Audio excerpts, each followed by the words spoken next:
تھا، بلکہ علم کا ظہور عمل کے ذریعے ہوتا ہے۔ علم کا ظہور عمل کے ذریعے ہر صحابی کی زندگی اپنے علم کا عملی نمونہ تھی۔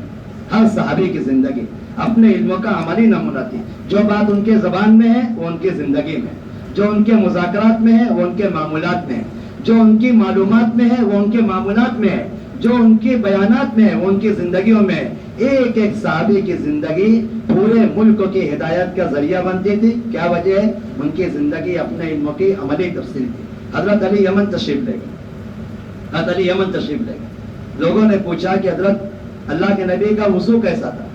تو یہ نہیں فرمایا کہ وضو میں 4 فرض ہے، اتنی سنتیں، اتنے مستحبات ہیں، جیسے ہم لوگ کہتے ہیں کنز الدقائق میں لکھا ہے، شرح وقائع میں لکھا ہے، ہدایت میں لکھا ہے۔ یہ نہیں کہا۔ آپ نے فرمایا ایک دن پانی لے کر آؤ۔ پانی لایا گیا، اونچی جگہ پہ بیٹھے، وضو کیا اور پورے یمن والوں کے سامنے وضو کر کے بتا دیا عملی طور پہ وضو کر کے بتایا۔ ایک مجلس میں پورے عراق والوں کا وضو سنت کے مطابق ہو گیا۔ تعلیم کیسی ہو رہی ہے؟ عملی ہو رہی ہے۔ اپنی زندگی اپنے علم کی عملی تفسیر بنے، جو اپنے بیانات میں ہے، جو اپنے خطابات میں ہے، وہ اپنے عمل کے اندر ہونا چاہیے۔ عجیب بات ہے، ایک بڑے عالم سے پوچھا گیا، آپ حضرات ماشاءاللہ متوجہ ہیں، ایک بڑے عالم سے پوچھا گیا کہ اس علم کے جو ثمرات اور برکات صحابہ نے حاصل کی ہیں وہ ہمیں کیوں حاصل نہیں ہو رہے؟ اس علم کے جو ثمرات اور برکات صحابہ نے مشاہدہ کی ہے ہمیں کیوں حاصل نہیں ہو رہے؟ کہنے لگے ایک ہی فرق ہے، ہم علماء میں، اس زمانے کے علماء میں اور صحابہ میں ایک ہی فرق ہے۔ کیا فرق ہے؟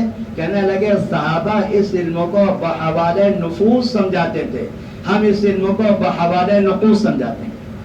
فلاں کتاب میں لکھا ہے، فلاں کتاب میں لکھا، فلاں کتاب میں لکھا۔ زندگی میں کیا ہے؟ زندگی میں کیا ہے؟ اسوہ حسنہ۔ اسوہ حسنہ کسے کہتے ہیں؟ اسوہ حسنہ کہتے ہیں علم اور عمل کی کامل جامعیت۔ اسوہ حسنہ کی تفصیل لکھی، علم اور عمل کی کامل جامعیت، جو ان کی معلومات میں ہے وہ ان کے عمل میں ہے۔ دوسری ذمہ داری اپنی زندگی اپنے علم کی عملی تفسیر بننا چاہیے۔ اگر اپنی زندگی اپنے علم کی عملی تفسیر بن گئی، اللہ تبارک تعالیٰ وہ محبوبیت اور وہ مقبولیت اور لوگوں کے دلوں میں وہ عظمت اور مقام قائم کریں گے جس کا تصور نہیں ہو سکتا ہے۔ ہارون رشید رحمۃ اللہ علیہ اپنی بیوی زبیدہ کے ساتھ بیٹھے ہوئے، کچھ آپس میں تفکر اور ادھر ادھر کی باتیں ہو رہی ہیں۔ اچانک ایک ایسا زور کا شور ہوا، ہارون رشید گھبرا گیا۔ یہ کیسا شور ہے؟ ماں ہادم چل بابا، کوئی بغاوت تو نہیں ہو گئی ہے؟ کسی بادشاہ نے حملہ تو نہیں کر دیا؟ فوراً اس نے سپاہیوں کو دوڑائے، وہ سب مختلف سمتوں میں گئے اور جا کر دیکھ کر آئے۔ کہنے لگے حضرت مطمئن ہو جائیں، کوئی بغاوت نہیں ہے، کوئی فتنہ نہیں ہے۔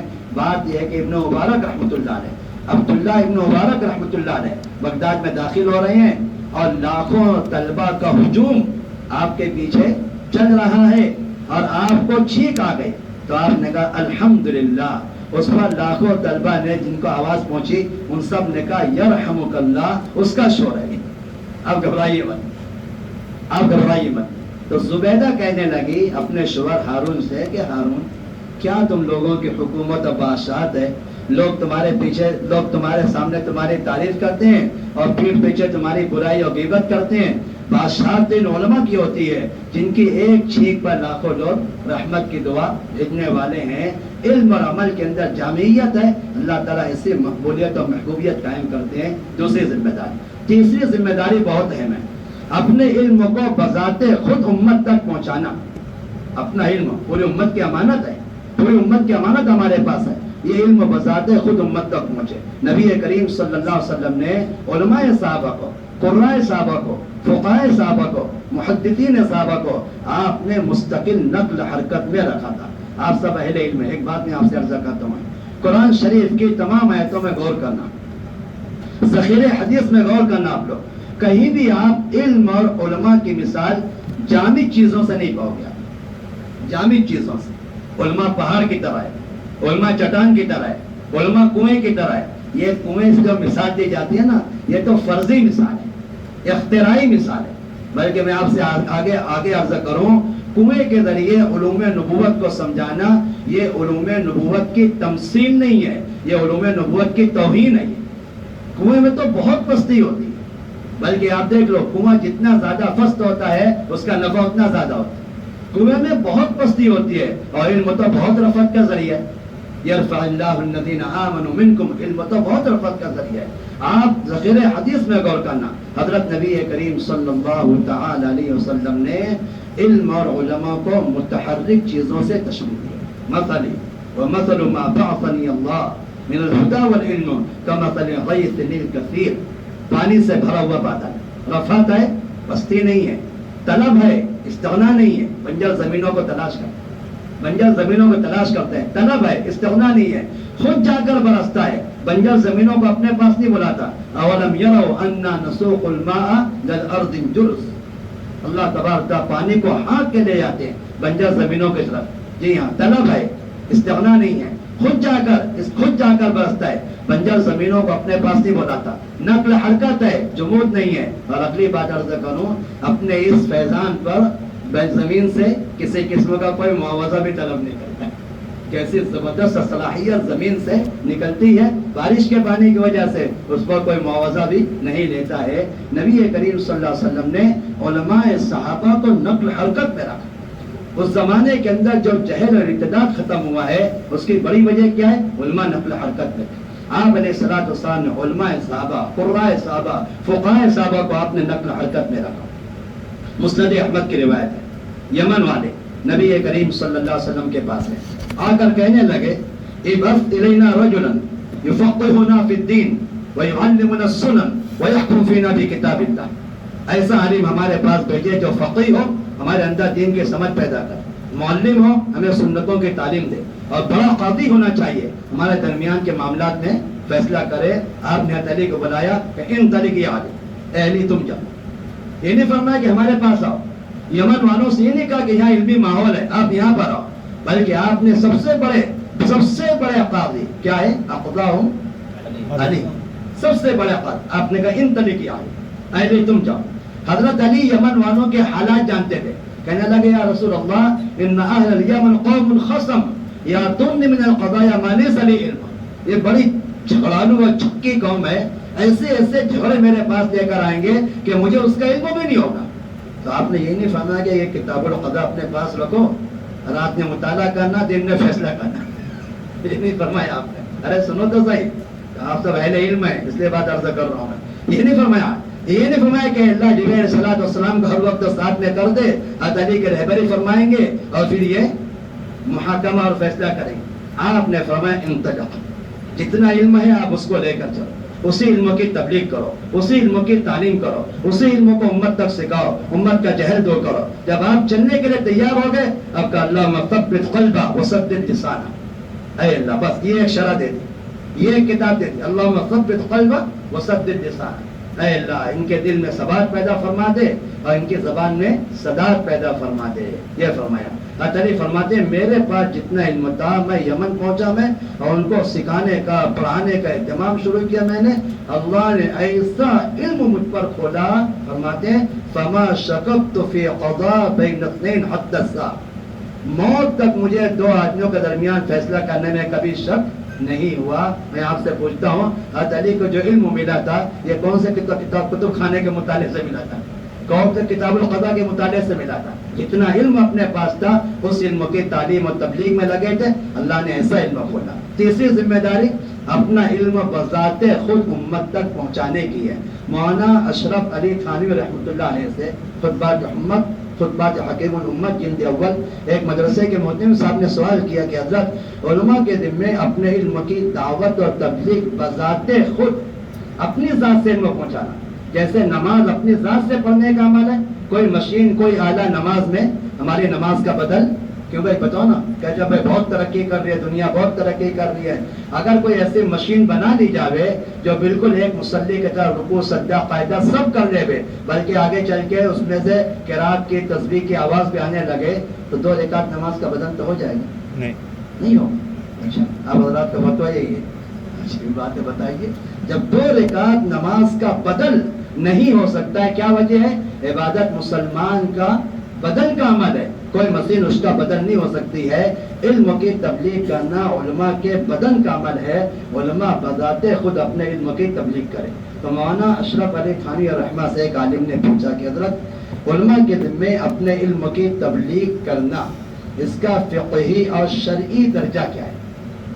حضرت کہنے لگے کہ فرض عین ہے، حضرت کہنے لگے فرض عین ہے، علماء کے ذمے اپنے علم کی تبلیغ کرنا فرض عین ہے۔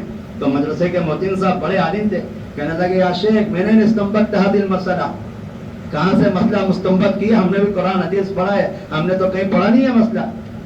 تو حضرت کہنے لگے مسئلہ مستنبطہ نہیں، مسئلہ منسوسہ ہے، استنباط نہیں کیا، نص وارد ہوئی ہے۔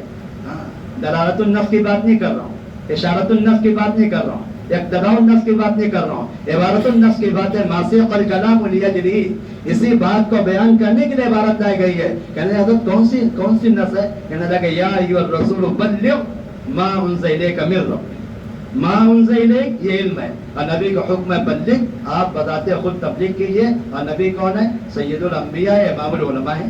بولو بھائی، تو علم کی تبلیغ کرنا علماء کے ذمے بذات خود، یہ تیسری ذمہ داری، اپنا علم امت تک بذات خود پہنچائے۔ ایک بات، چوتھی ذمہ داری، امت کو اپنا علم سکھائیں، امت کو اپنا علم سکھائیں۔ مسجدوں کے اندر آپ کے پاس جو بھی فارغ وقت ہے، مسجدوں کے اندر بیٹھ کر ایک ایک مسلمان کا کلمہ، وضو، نماز، قرآن، سنتیں، فرائض، عقائد صحیح کرانا، یہ علماء کی ذمہ داری ہے۔ مجمع الزوائد حدیث شریف کی کتاب ہے، حضرت انس بن مالک راوی ہے، فرماتے ہیں کانوا اذا صلوا الغداة قعدوا حلقا حلقا، صحابہ جیسے نماز پڑھ کے فارغ ہوتے تھے ہلکے لگا کر بیٹھ جاتے تھے۔ قوما یقرؤون القرآن، قوما یتعلمون الفرائض، قوما یتعلمون السنن، ایک حلقے میں قرآن، ایک حلقے میں نماز، ایک حلقے میں سنتیں، ایک حلقے میں فرائض، ایک حلقے میں عقائد۔ مولانا حسین احمد مدنی علیہ الرحمہ کی کتاب فتاوی شیخ الاسلام جلد اول کے اندر باب المساجد حضرت نے نقل کیا ہے، نبی کریم صلی اللہ علیہ وسلم کے زمانے میں مسجد نبوی کے اندر روزانہ 20 اعمال ہوتے تھے، علماء امت، فقہاء امت شریک ہوتے تھے، اور ایک ایک مسلمان کا کلمہ، وضو، نماز، قرآن کے سکھانے کا اہتمام ہوتا تھا۔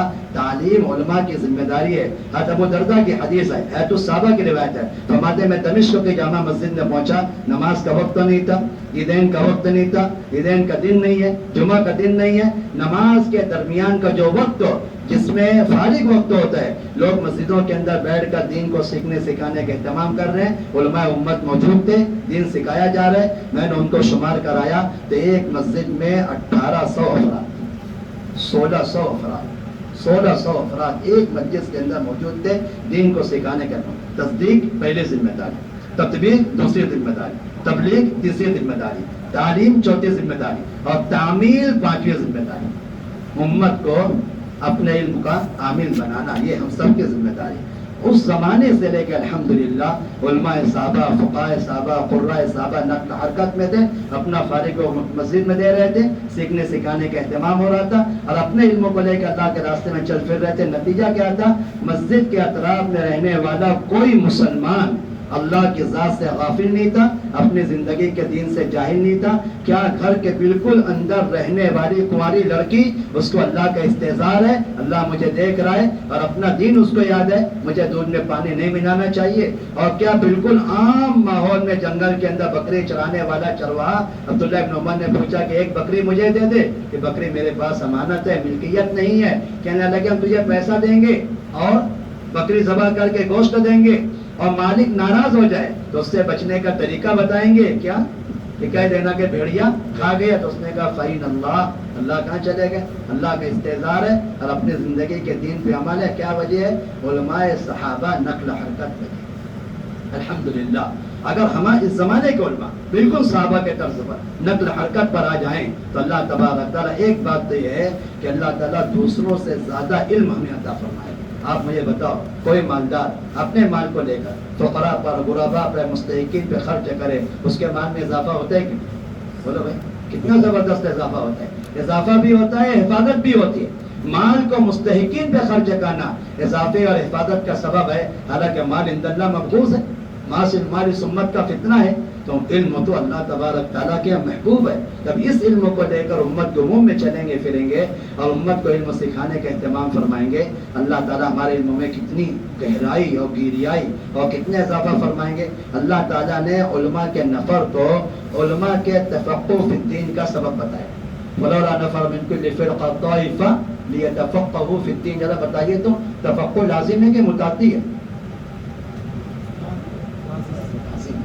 تفقہ لازم ہے نا، تفقہ لازم ہے، لازم اپنے لیے ہوتا ہے، متعدی دوسروں کے لیے ہوتا ہے۔ لیتفقہوا فی الدین، ان کے دین میں تفقہ پیدا ہوگا ان کے نفر کی وجہ سے۔ یہ جتنا نفر اور خروج میں نقل حرکت میں آئیں گے، اللہ پاک ان کے دین میں تفقہ پیدا کریں گے۔